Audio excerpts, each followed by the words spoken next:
What's up mga budget meal? Gusto mo bang matuto mag-dual screen sa iyong computer katulad ng nakikita mo sa background ko? Tara!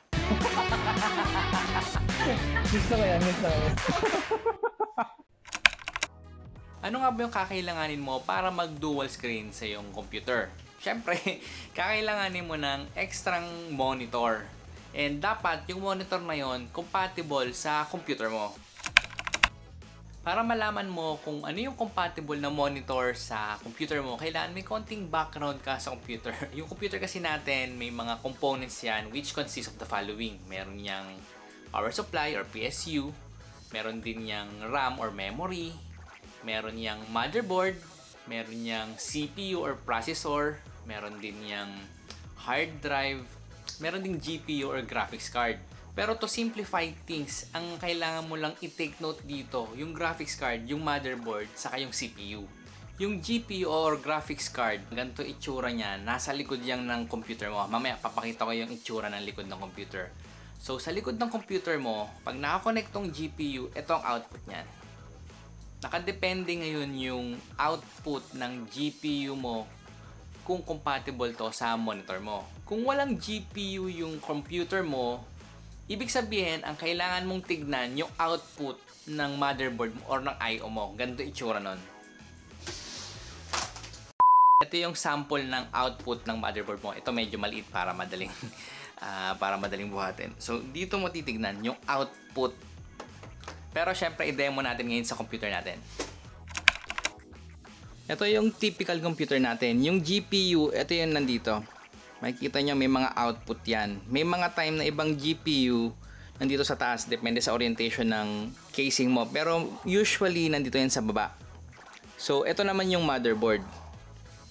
Ulitin ko kapag may GPU ka, ang pagbabasehan mo na output, itong nandito sa baba. So dito sa GPU natin, meron akong 4 na output, 3 display port, saka isang HDMI. Ibig sabihin, kapag may GPU yung computer ko, ang kailangan kong tignan yung output ng GPU ko. Kung ano yung output ko, for example, may HDMI ako, meron din ako ditong DisplayPort or DP. Yung monitor ko, dapat ang saksakan or yung input, either HDMI, saka DisplayPort. Kung wala naman akong GPU, nakawala to, ang pagbabasehan ko, itong motherboard. Ang output ng motherboard ko, makikita nyo dito, isang DisplayPort, isang HDMI. Ibig sabihin, yung monitor ko, ganoon din, kailangan DisplayPort or HDMI. So, once alam na natin kung ano yung monitor na pwedeng gumana sa computer natin, isasaksak na natin yung dalawang monitor sa computer natin. Hindi pwedeng mangyari yung isang monitor mo nakasaksak sa motherboard, isa naman sa GPU. Hindi gagana yon. Ang kailangan, yung dalawang monitor mo nakasaksak sa GPU mo or nakasaksak lang dito sa motherboard mo. Kapag bagong bukas yung computer natin, ang original setup talaga ng dual screen mo, naka-duplicate. Ibig sabihin lang yan, kung ano yung nakikita mo dito ay hindi na nakikita mo dito. Ngayon, kung hindi mo gustong pareho yan, may kailangan kang i-adjust dyan. Ang gagawin mo, i-right click mo sa desktop, tapos i-click mo yung display settings. So sa display, may makikita ka ngayon dito sa bandang baba. I-scroll down mo. Ito, makikita mo dito, duplicate this display. Ang kailangan mong gawin, i-extend mo. Ito, extend these displays. Pagka-extend mo, i-keep changes mo. Ang mangyayari na ngayon dyan, magiging extension ng monitor 1 ko, yung monitor 2 ko. So, itong mouse ko, pag inurong ko dito, kakanan yan. Okay, so extension yan. Pero may mga time kasi na hindi pa nakasetup yan. Minsan magkabaliktad tong dalawa, minsan nasa taas isa. Depende sa setup mo. I-click mo ngayon tong display dito. Mapansin mo dito, may monitor 1 ka, may monitor 2 ka.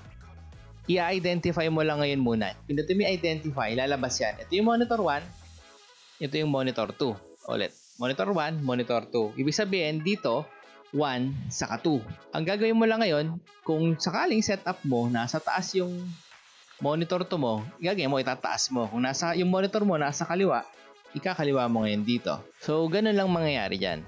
Kumari ganito nga setup ko, nakaangat na isa yung konti yung itong monitor 1 ko, yung monitor 2 ko medyo nakababa. So, kung naka-okay na, i-apply ko. At pag-apply ko, ayun na, naka-dual screen na ako. Ito yung isa, urong mo, tapo mo din sa kabila.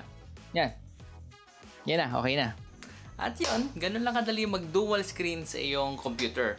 May mali ba akong nasabi or may additional input ka, i-comment mo lang dyan sa baba para matulungan din natin yung ibang viewers natin. And then, kung gusto mo pa makita ng mga ibang tutorial na ginawa ko, check nyo lang yung mga nakita nyo ngayon sa screen, baka matulungan din kayo nyan. At yun, hanggang dito na lang muna ako. Kita tayo sa susunod kong video. Paalam.